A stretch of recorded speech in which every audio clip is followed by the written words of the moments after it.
Ya guys, dalam kesempatan kali ini admin ingin memberikan update terbaru tentang siapa saja 6 calon pemain naturalisasi timnas Indonesia setelah oleh Romeni. Salah satunya pernah menolak gara-gara ingin main di Piala Dunia. Seperti yang kita tahu, Romeni resmi memulai proses naturalisasi pada November 2024 setelah menyatakan kesediaannya. Ia ditargetkan selesai menjalani proses tersebut sebelum Maret 2025. Bisa jadi oleh Romeni bukan pemain terakhir. Lalu siapa sajakah 6 pemain berikutnya? Simak ulasannya berikut ini. Di nomor 6 ada Milion Manhoef. Pemain satu ini sudah santer diberitakan masuk dalam kandidat pemain untuk dinaturalisasi. Namun, Manhoef belum menyatakan secara terbuka ketertarikannya membela timnas Indonesia atau tidak.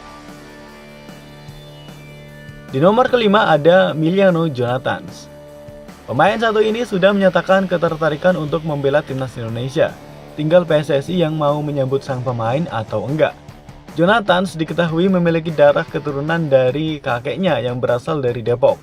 Nama marganya merupakan salah satu dari 12 famili yang pernah mendiami wilayah itu di masa pemerintahan kolonial. Di nomor 4 ada Tristan Goyer. Pemain berusia 20 tahun ini belum menyatakan minat membela timnas Indonesia atau enggak. Goyer sendiri memang punya darah keturunan. Saat ini ia membela PSIS Boli. Eliano Reinders mungkin bisa membantu membujuk sang bek untuk berkostum tim merah putih. Di nomor 3 ada Jairo Raidewald. Pesepak bola milik Royal Antwerp ini kabarnya sudah positif dan akan menjalani proses naturalisasi menjadi warga negara Indonesia. Raidewald disebut memiliki darah keturunan dari Maluku. Posisi aslinya memang pemain belakang. Namun, Raidewald bisa diturunkan juga sebagai gelandang bertahan yang tentunya akan menambah kekuatan. Di nomor 2 ada Pascal Struijk. Pemain milik Leeds United ini juga sudah lama digadang-gadang akan menjalani proses naturalisasi. Pengalaman Struijk tampil di Liga Inggris tentunya akan sangat berguna. Sayangnya, kedatangan pemain satu ini akan membuat lini belakang Indonesia semakin sesak. Saat ini saja sudah ada beberapa nama termasuk pemain keturunan di posisi tersebut. Di nomor 1 ada Emil Audero. Ya guys, kiper FC Como ini sudah lama diincar untuk dinaturalisasi. Namun pihak keluarga terutama sang ayah Edi Mulyadi sempat menolak dengan alasan mimpi Emil adalah bermain di Piala Dunia. Dengan langkah timnas Indonesia di kualifikasi Piala Dunia 2026 zona Asia, mimpi tersebut bisa saja menjadi kenyataan. Emil Audero bukan tidak mungkin akan menjadi pemain timnas Indonesia. Dan itulah 6 calon pemain naturalisasi timnas Indonesia setelah oleh Romeni. Nah, dalam kesempatan kali ini admin ingin bertanya sama kalian nih.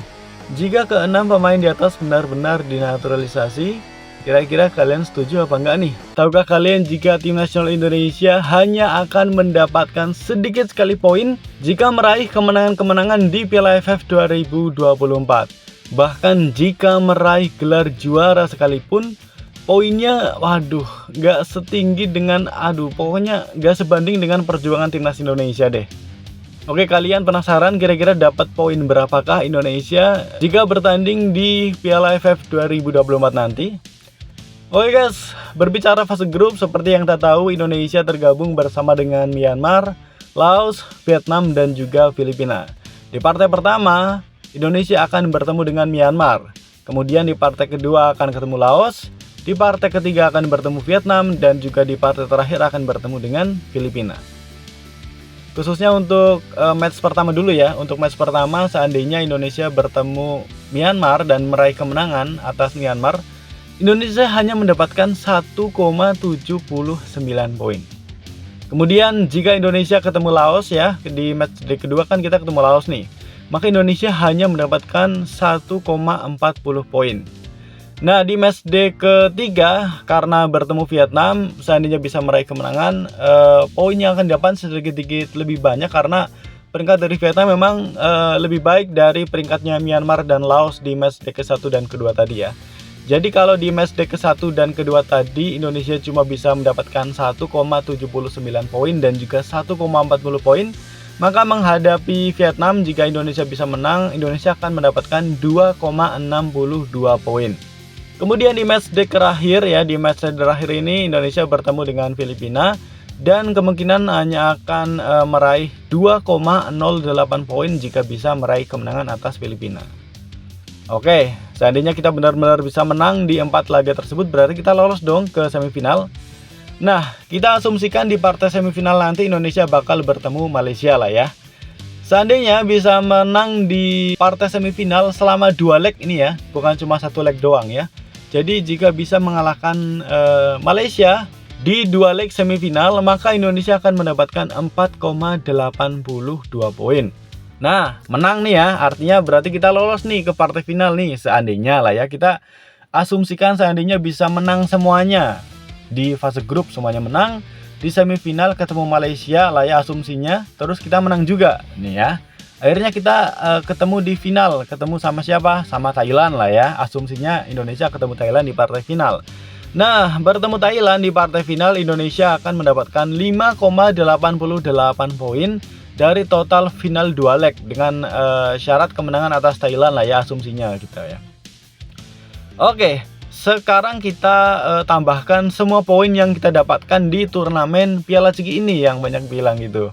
Oke, jadi dari fase grup sampai semifinal sampai final dengan asumsi kita bisa meraih kemenangan beruntun tanpa kalah sekalipun. Poin yang akan didapatkan oleh Indonesia adalah 18,59 poin. Dan tahu nggak nih? 18,59 poin itu masih jauh lebih sedikit dibandingkan kita kemarin berhasil meraih kemenangan atas Arab Saudi di kualifikasi Piala Dunia 2026 yang berhasil meraih kemenangan 19,16 poin.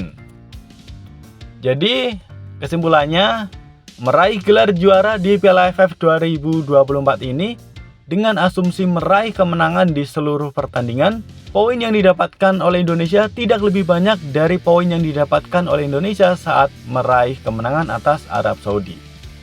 Jadi, bagaimana nih komentar kalian?